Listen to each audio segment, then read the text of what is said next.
Gara-gara layangan putus dan jatuh mengenai gardu induk listrik PLN hingga meledak, seorang pemilik layangan warga Pesanggaran Kelurahan Pedungan diamankan polisi.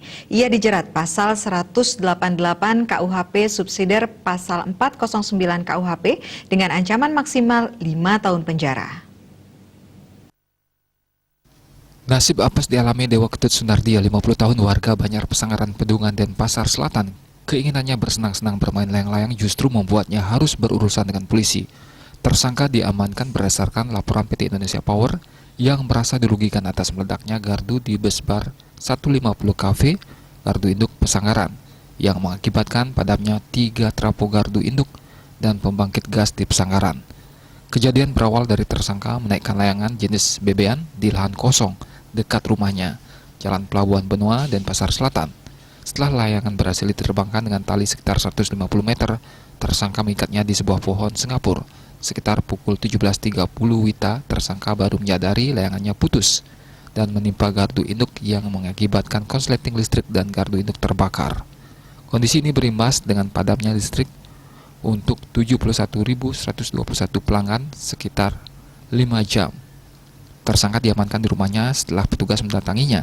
Dalam kesempatan tersebut, Kapolresta Denpasar Kombes Polisi Jensen Avitus Panjaitan mengimbau masyarakat yang bermain layang-layang untuk memperhatikan lokasi bermain dan panjang tali layangan, sehingga tidak membahayakan orang lain maupun fasilitas umum.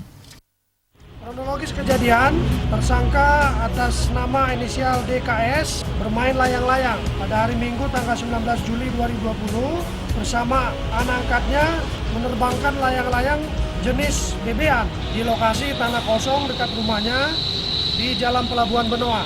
Dan setelah layangan tersebut berhasil diterbangkan, kemudian pelaku mengikat tali layangan di pohon Singapura. Ya, setelah itu pelaku meninggalkan layangannya. Selanjutnya sekitar pukul 16.24 terjadi gangguan listrik yang berdampak padamnya pelanggan PLN di wilayah Kuta dan Pasar Selatan dan Pasar Timur sebanyak 71.121 pelanggan. Gangguan tersebut disebabkan oleh layang-layang yang berukuran besar tersebut terjatuh tepat di busbar atau gardu induk 150 kV yang mengakibatkan padamnya 3 trafo gardu induk. Jadi motifnya tersangka menaikkan layangan dan meninggalkan layangan tersebut tidak dalam pengawasan, sehingga karena salahnya menyebabkan layangan tersebut putus lalu jatuh di TKP dan mengakibatkan salah satu gardu TKP meledak dan terbakar.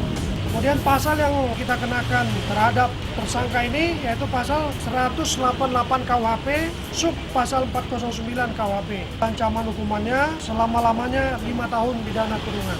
Kita melakukan penindakan ini bukan untuk menghukum yang bersangkutan, tetapi tujuan utamanya memberikan efek jerah bagi yang masih memiliki hobi layang-layang. Kalau mau bermain layang-layang lebih hati-hati lagi. Kemudian perhatikan jaraknya, panjang talinya, kemudian lokasinya, apalagi di lokasi-lokasi yang dekat dengan bandara, dekat dengan fasilitas vital seperti ini, yaitu dilarang. Tidak boleh.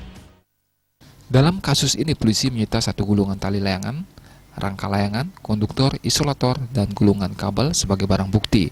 Tersangka dijerat pasal 188 KUHP, subsidiar pasal 408 KUHP tentang kesalahan yang membahayakan orang lain atau menyebabkan kerusakan fasilitas umum dengan ancaman maksimal 5 tahun penjara.